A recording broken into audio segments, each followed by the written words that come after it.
Mamuka sei maZimbabweans, mamuka sei vana veZimbabwe, vana veZimbabwe.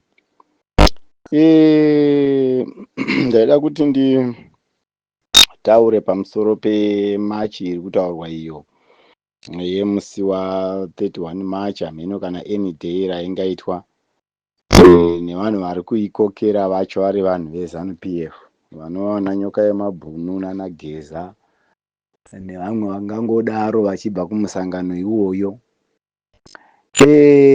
Zvinhu zvavari kutaura tikacherechedza tikanyatsodzikisa chaizvo pfungwa tikatarisa,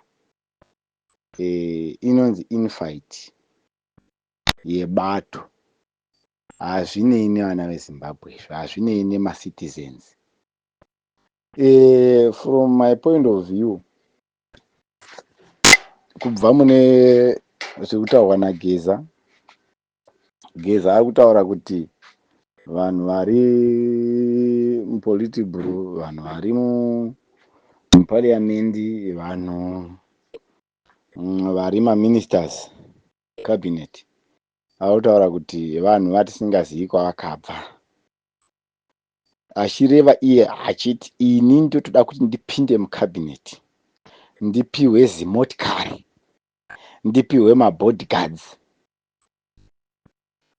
Asi adaro manje ari kukokera vana veZimbabwe kuti uyai tibvise Mnangagwa. Alright, zvinhu zvaari kudhimanda muri kuzviona kuti it's just material things, zvinhu zvidiki diki. Mnangagwa akamupa zimotikari racho, akamupinza mucabinet macho, achataura here zvari kuita izvo? Anobva anyarara. Handiti vana veZimbabwe mamasiyiwa muri pamhene, atochinja akutaura imwe different language. So ngatitarisei vanhu vari kutiinfluenza kuti hatidaro tiri kuhotspotwa here nekuda kwemapersonal grudges avanenge vainawo.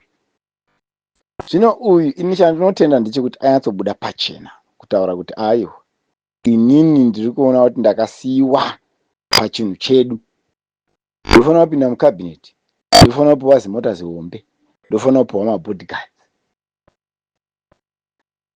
Munhu iyeye machiti imimi tapusha Mnangagwa oti ndabvuma. Chaanongoita kuenda kundotaurana naMnangagwa, Mnangagwa wabva ati chipinda mucabinet, zimota iri chichi, zvatopera. Vana veZimbabwe matosiyiwa, hapana chichaenda mberi. Even vananyoka yemabhunu avo vari kutoshandiswawo, but inyaya yekuti havasi kuziva. Vanenge vachishandiswa semasmall boys vanomhanya nekuparidza shoko nekumobiliza vanhu kuti vanhu vaungane, nekuti chavanoda vanhu, nekuti vanoziva kuti simba riri muvanhu. Asi kana vanhu vapedza vavaisa pachinzvimbo, vanhu havasina basa navo nekuti ivo vapa position. Nemutemo wemuZimbabwe kuti tinodedza munhu ari pachinzvimbo chekutungamira kuti shefu. Isu tamuisa ipapo, tinozvidzikisira toti munhu uya shefu, tobva taenda pasi isusu. Saka ndo zvavanongoda chete ava. Havanei nezvevana veZimbabwe, havanei nezvechimiro chenyika kuti muzvipatara hamuna mushonga, maindastry ari kuvhara, vanhu havana kwekushanda, informal sector ndo yazara, nehumbavha ndo hwazara, makanzo haasi kushanda basa zvakanaka, marodzi edu ari kukonzera maaccident nekuti haana kumira zvakanaka, zvikoro hazvisina education yakakwana nekuti maticha acho haachadzidzisi zvakanaka, havasi kubhadharwa. Haanei nezvese izvozvo, ari kuda zimota nemabodyguards nepost mucabinet, only that. Saka vana veZimbabwe vorwira izvozvo here?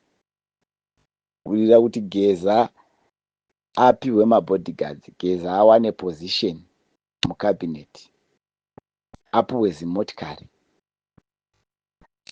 Hama dzangu, zvinhu zviya kana tichitaurirana tichionesana, ndakamboti taurei zvangu nanyoka yemabhunu haapinduri.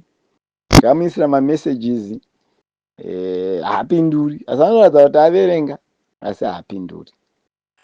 Chiripo dai anga ari munhu wokuti ari genuine angadai achipindura kuti honai kahama, apa tiri kudai nekuda kwezvakati, tiri kuti apa nekuda kwezvakati. Haapinduri because ari kuita sekunge bhiza rakaiswa mablingers rekuti ringoona zvekuti toda kubvisa Mnangagwa. Iyo vari kunzi toda kubvisa Mnangagwa vachiudzwa naGeza, but haisiyo nyaya iripo. Geza ari kutotsotsa kubva kuvanhu vacho vaari kutungamirira chikwata chemuZANU-PF ichocho, chiri kutongotsotswa futi. Saka havasi kuona point yaari kuda kurukira chaiyo chaiyo. Vari kufunga kuti vada kurukira masi yeZimbabwe, izvo hazvisiri zvavada kurukira his personal gains. Saka hama wadikani, ngationei vanhu ava. Chinonzi ZANU-PF chakagadzirirwa kudzvanyirira vana veZimbabwe. Saka isu pamberi nechinangwa chedu chekubvisa ZANU-PF nemidzi, Bumbwe kumusha kwaro, Nyasa kumusha kwaro, Muchikunda kumusha kwake, totsvaira imba, totanga kuita set our house in order. Munhu wese kana akudzoka, kana akupinda mumba, anopinda achigara paakafanira, kwete kuti muenzi anoenda unogara kumberi kwemba kuchikuva uko, akatobharafu akagara pachikuva achitaura kuti aiwa iyo spuni iyo yazodai, onai umo mawanza nyama mupureti yanhingi, umu isai chakati, muenzi uyu. Situation iri muZimbabwe pari zvino, nyika iri kutongwa nevaenzi. Hazvifaniri kunge zvakadaro. Nyika ngaitongwe nevaridzi vayo, ngaitungamirwe nevaridzi vayo, then vaenzi hativarambi, tinovada chose. Kana vaida kugara munyika medu vanowana citizenship zvichiburikidza nemutemo, nyika ichitungamirwa nevene vayo. Saka isusu chinangwa chedu hachisi chekurwa nevanhu vemuZimbabwe. Chinangwa chedu isusu ndechekudzura kasystem kanonzi ZANU-PF nevakazvivamba nemaaims acho hazviinawo.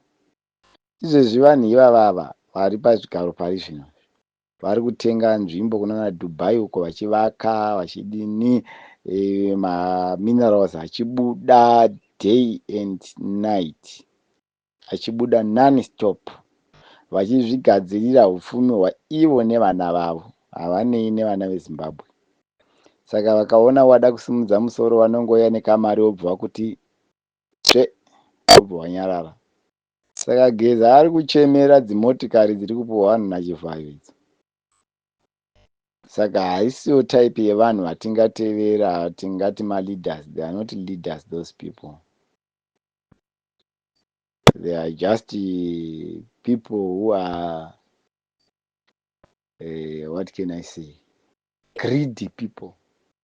They are greedy. They just want everything for themselves. They don't care about anyone else. They don't care about the welfare of the country. They don't care about the welfare of the economy. They don't care about anything which have to do with the people of Zimbabwe.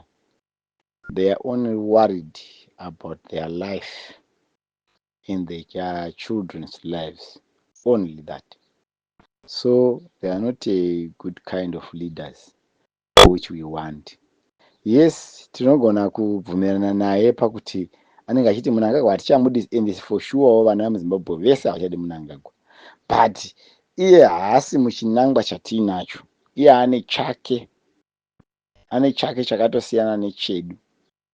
Saka hatigoni kubatana navanhu vakadaro.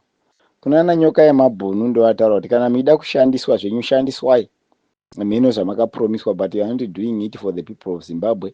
You are doing it for Geza and a few individuals, even like you. Pamwe unogona kuzoiswawo pachinzvimbo chiri nani chekuti udye nekuti unenge wabatsiridza uyo kuti apinde, but not zvaunotaura apa zvokuti uri kuita zviri maringe nevana veZimbabwe. Those are lies.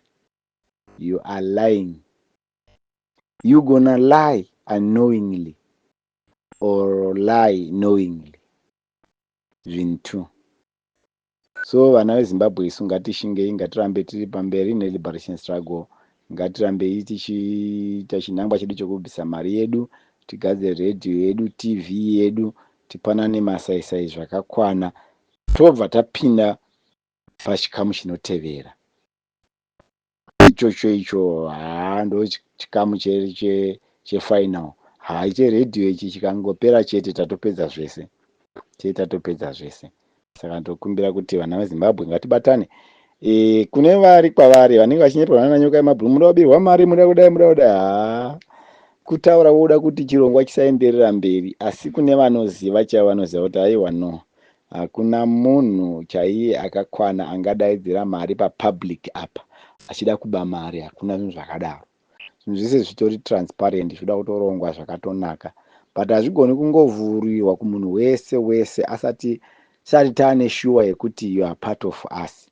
Saka zvimwe zvai zvoita sezvakavanzwa, hakusi kukuvanzirai kuti mari ione kudyiwa, aiwa, kuita kuti tisazova nezvinhu zvinotikanganisa muurongwa. Ndofunga munoinzisa nyaya yacho yehondo yekurwisana nechimwe chinhu. Hondo inorwiwa nenzira dzakasiyana siyana, propaganda, nekuenda pafield chaipo. Saka isusu tinotyira propaganda. Saka muchiona zvimwe zvacho zvichitafanika zvinovanzwa. Hakusi kuvanzwa kuti kuda kuti vanhu vasaziva, kuda kuitira for security reasons, for safety sake. Uyezve zuva handimoona avo vakatopa zuva kuti 31 March, isusu hatigoni kupa zuva kuti 31 March kana kuti 2 February kana kuti 25 December, hatigoni kudaro. Zvinhu zvedu zvichinge zvaita, signal ichapiwa, vanhu vopinda pandima. Tatenda hangu.